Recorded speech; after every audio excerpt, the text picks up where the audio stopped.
Olá, seja bem-vinda, seja bem-vindo, os homens que quiserem conhecer melhor essas mulheres. Hoje nós vamos falar sobre os sintomas das mulheres e as suas correlações com as questões emocionais. Meninas, é o seguinte, eu vou fazer alguns comentários e hoje eu prometi que eu tenho uma surpresa para vocês, né? Então eu vou falar essa surpresa. Tá? Tem gente do Mato Grosso, Minas Gerais, olha só, vários lugares, né? Muito bem-vindas todas. Eu tenho atendido muitas mulheres aqui via online, tanto da Nova Zelândia como do Brasil, de outros lugares, da Europa. Hoje mesmo atendi uma pessoa que mora na França. Para algumas pessoas, é bastante lógico que existe uma associação entre aquilo que você sente, o sintoma. Então, uma gripe, pegar uma coisa comum, uma gripe e sintomas emocionais. Para algumas pessoas isso é meio lógico, tá? Mas para a maioria não. E a pergunta é, por que não é lógico isso? Para você é lógico que quando você tem uma cólica menstrual tem uma questão envolvida emocional? Para você é lógico que quando você tem uma candidíase, que o problema não é a cândida, é que existiu alguma emoção relacionada com isso? Para você é lógico que quando a sua menstruação está sangrando muito, tem alguma questão emocional relacionada com isso? Para você é lógico que quando você tem TPM, tem alguma questão emocional?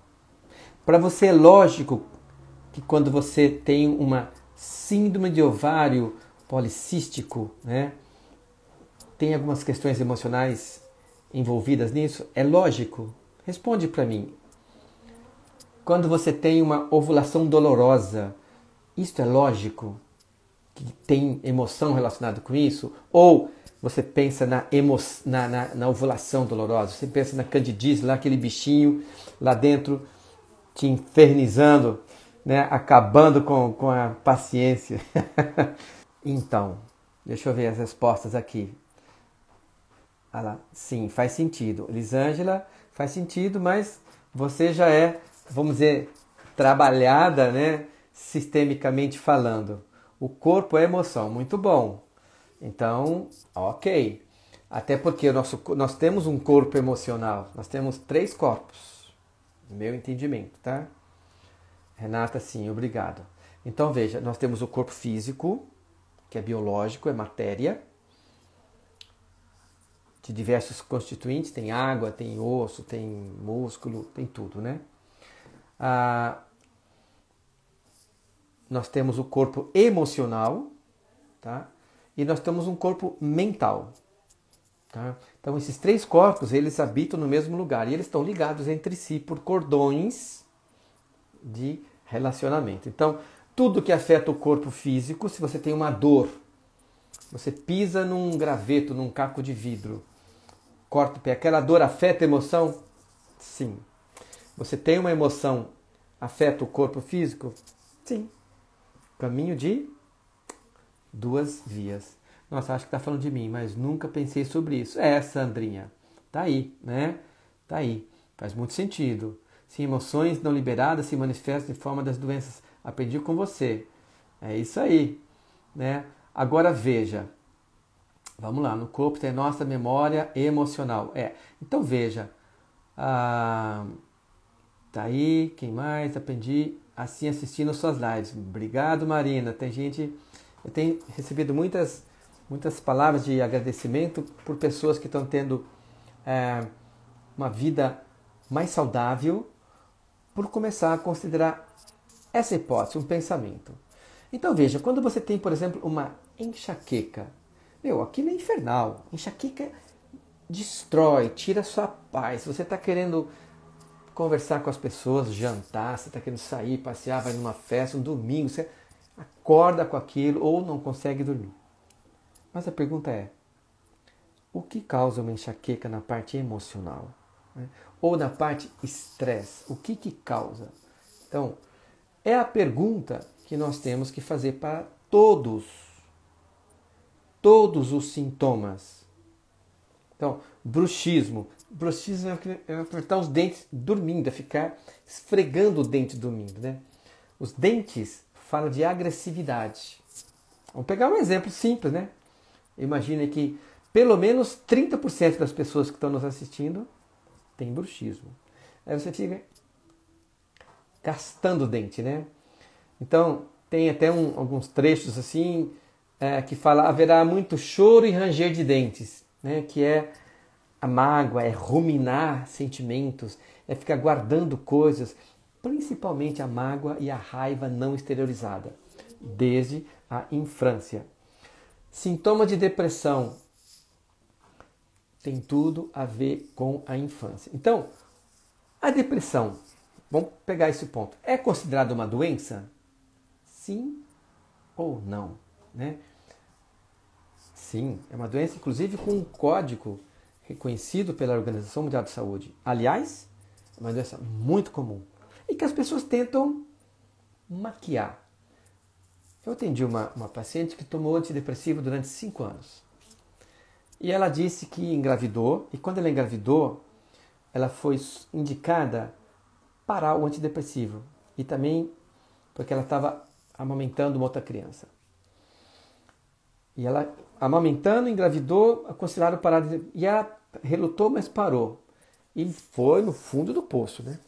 E agora, que ela está já iniciando o 3º trimestre da gravidez, ela disse assim: doutor, eu estou me conhecendo pela primeira vez, é como se eu me sentisse viva. Eu não sabia, mas estou ainda no fundo do poço, as coisas me pegam, mas eu me sinto viva. Porque o antidepressivo não me deixava sentir as coisas. É o que algumas supermães fazem com filhos. Impede que os filhos sintam tristeza, por exemplo. Então fala sim sempre. A criança tem que aprender a lidar com o não, né? Pessoas que têm depressão, às vezes, está lá na infância a questão. Mas vamos lá, voltando. Depressão é uma doença? É. Mas se é uma doença de qual corpo? Do corpo emocional, não é do corpo físico. Em 1600, a humanidade passava por depois de 1000 anos de Idade Média, Idade das Trevas, onde todo o conhecimento estava restrito aos mosteiros, aos religiosos, e o poder era religioso. Aquilo foi destronado quando começou a reforma religiosa na Alemanha, e aquilo foi quebrando. A Alemanha mudou a face da história, inclusive depois com os filósofos, com os músicos, com os poetas, com tanta Alemanha e com os médicos. A Alemanha continuou nos próximos 400 anos mudando a história da humanidade. Tem um cara chamado René Descartes que estruturou o método científico e ele falou o seguinte, basicamente: só existe o que os meus sentidos captam. Então, hoje, a medicina oficial, dita científica, está fundada em cima disso. Só existe aquilo que os aparelhos podem pegar, aquilo que um ultrassom pode captar, aquilo que um raio-x pode captar, aquilo que uma ressonância pode captar. Na visão da medicina integrativa sistêmica, a doença visível ela é o resultado final. Ela é a ponta do iceberg. Houveram muitas coisas antes que fizeram com que aquilo aparecesse. Tá? Então vamos lá. Quando surge uma doença, um sintoma, vamos falar então, por exemplo, de candidíase. Tá? O que é a candidíase? É um ardor, uma coceira. O que acontece com a candidíase? Eu imagino que muitas de vocês já teve, muitas tiveram ou estão tendo candidíase. Vai lá, faz um exame ginecológico, diagnóstico, hiperemia, um corrimento típico e dá um remédio via oral e um creme vaginal por 7 dias. Aí desaparece. Pergunto, curou a doença ou tirou o sintoma? O que normalmente acontece? Tempos depois, às vezes uma semana, 15 dias, um mês depois, reaparece. Eu já atendi paciente que teve no período de 1 ano 10 episódios, quer dizer, um por mês praticamente, de candidíase. A doença tem uma mensagem, o sintoma tem uma mensagem, a doença tem uma função. Aquilo extravasa essa tensão na parte emocional ou na mental, que seria o lado espiritual, vamos dizer, extravasa para o corpo. Não curou, isso mesmo, Adriana. Tirou o sintoma, só tirou a ponta, anestesiou, passou uma maquiagem naquilo que era o real problema. E eu pergunto, qual é o real problema da candidíase? São vários, porque cada pessoa tem uma história. Pode ser, por exemplo, uma dificuldade com o companheiro, de aceitar o companheiro. É uma. Pode ser uma dificuldade de viver uma vida de mulher adulta, responsabilidades de casa, de casamento, de mãe, e aí quer voltar a ser cuidada, tá? O que mais? Dificuldade de aceitação da sexualidade, né? De viver uma sexualidade com prazer. Não consegue falar não, tá? Então, vida com muita responsabilidade e por aí vai. O pH, né? Tá falando o pH. O pH muda. Sim, o pH da vagina é 3,5. Quanto que fica o pH quando o pH sobe? Vai para 5, 5,5, 6, aparece a candidíase. Então a candidíase é uma variação do pH, mas a pergunta é o que faz o pH variar? Tá? O que faz o pH variar? É todo esse conjunto da variação no corpo físico, sim, mas o corpo emocional e o corpo mental, espiritual. Tá? Então, esses três estão interagindo no mesmo lugar. Elisângela, eu te respondo depois a respeito dos cistos. Tá? O cisto é uma retenção também de uma emoção. Tem a ver com o fígado. Mas voltando para a candidíase. Então, a candidíase, olha, ela fala de um ciclo não encerrado, que pode ser dito como um luto não resolvido. Isso é uma visão da nova medicina germânica. Quando você para falar e para pensar sobre a pessoa fala, mas eu não tenho nada. Aí você começa a cutucar e aparece muita coisa não resolvida na vida daquela pessoa. Então, toda vez que você tiver uma candidíase, um sintoma de ardor, de coceira vaginal, a pergunta é: o que está por trás desse sintoma? Qual é a emoção que está por trás desse sintoma? Essa é a pergunta. E eu queria falar uma frase que se alguém puder digitar para mim, vai ser legal. Que é assim, olha: a doença é um convite para você colocar em ordem a sua vida. A doença, ela é um convite para você colocar em ordem a sua vida. Ela é um convite para você olhar para você.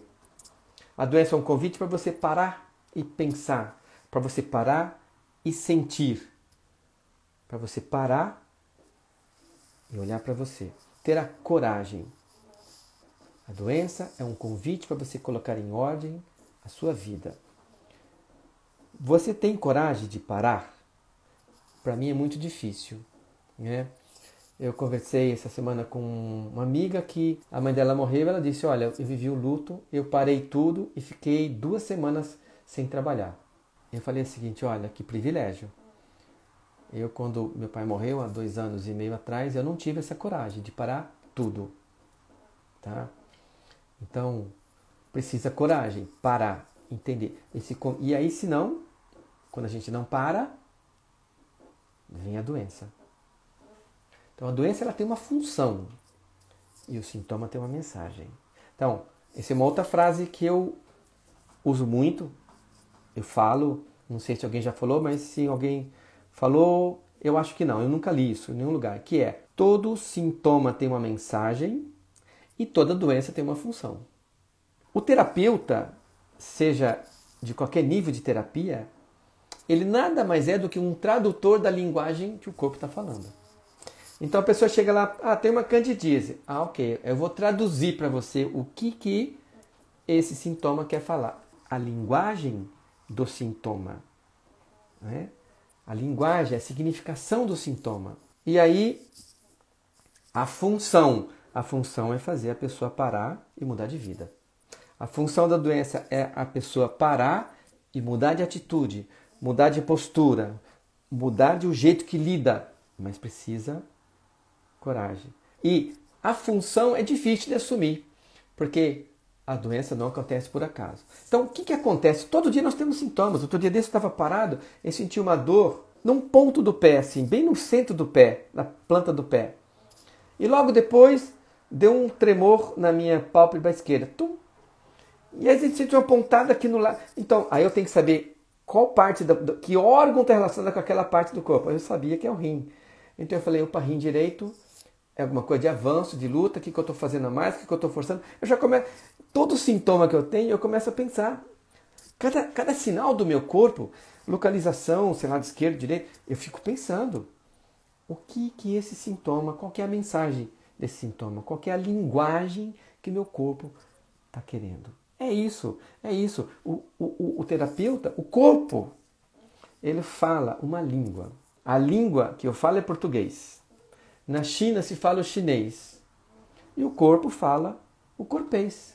Corpês, alguém é que sabe traduzir o corpês?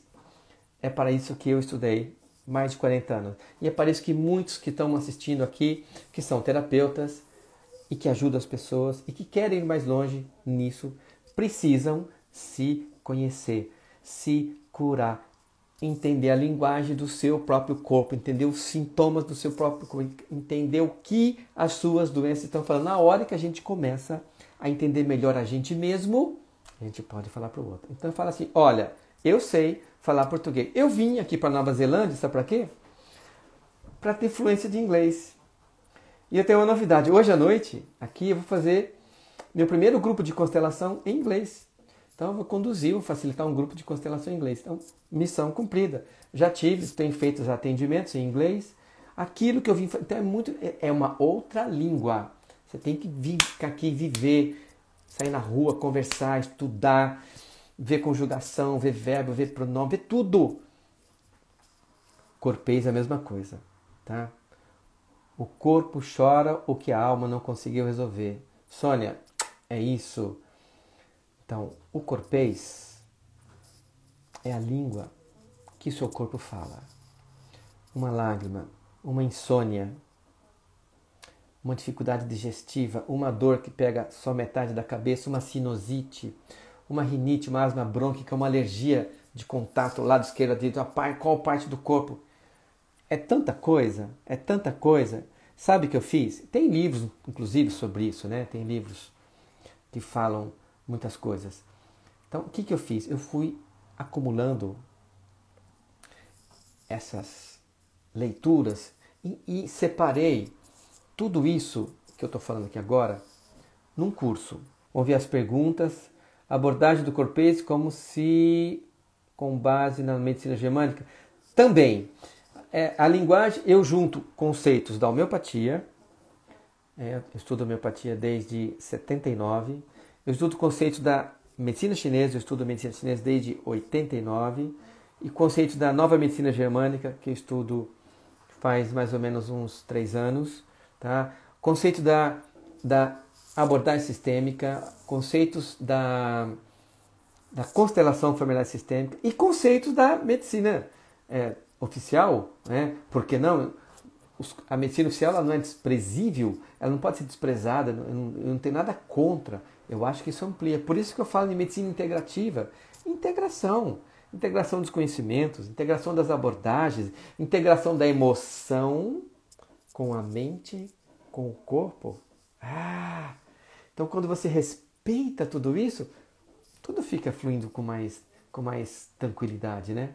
Investir em autoconhecimento é aquilo que gera o que ninguém pode te roubar. O que ninguém te rouba, a roupa te roubam, a casa, o fogo destrói, mas a experiência, o que está dentro de você, ninguém rouba. O autoconhecimento é o bem mais precioso que você pode adquirir. Então, um investimento financeiro em você, em entender corpês, vai ser muito especial. É isso aí, Gorete. É isso aí, é muito produtivo, tá? É isso, todas essas medicinas, aliás, o Dr. Juarez é alguém que faz também essa medicina integrativa, integrando os vários tipos de medicina com a visão, no caso dele, para a pediatria, tá? Queridos, vocês são todos muito bem-vindos. Então, aqueles que, equilíbrio da tríade, é isso. Mas isso não se aprende assim, isso não entra na nossa cabeça assim. Isso não é fácil, porque é uma nova forma de pensar, você não vira uma chavinha assim. É um processo. Por exemplo, o Juarez é médico, a gente estuda 6 anos de medicina e faz depois mais 3 anos de especialização para você ter um tipo de raciocínio. Se você não pode comer bola, você tem que fazer, você não pode deixar passar, você tem que ser perfeito, você tem que salvar tudo. Aí eu levei 20 anos para desconstruir e para construir uma nova abordagem do ser humano, uma abordagem respeitosa do parto, não interventiva, uma abordagem respeitosa da doença, não interventiva, uma abordagem respeitosa do ser humano, e depois botar tudo isso num curso em palavras, tá? Que pode ser ampliado para homens também, no caso de diabetes. Claro, Érica, diabetes são pessoas de muito amor, mas que pensam mais no outro do que nelas mesmas. Elas se dão em prol da família, em prol do sistema. E é um amor infantil que não resolve nada, tá? São pessoas, são crianças amorosas, e isso daí, quando a gente vê na constelação familiar sistêmica, gera um bem-estar muito grande quando a criança consegue começar a se valorizar, consegue se colocar antes dos outros. E essa é a grande cura, porque é uma mudança de postura. A doença, como eu disse, ela é um convite para você olhar para você colocar em ordem a sua vida. E o que é colocar em ordem? Mudança de postura. Mudança de postura. Por isso, mas você vai mudar a postura quando você entende o corpês. E o corpês é a linguagem da sua doença. A mensagem que vem, por exemplo, ovário policístico. Ovário policístico é uma mulher que tem dificuldade de ovular. Ela tem uma capa em volta do ovário que não solta o óvulo. Falta hormônio.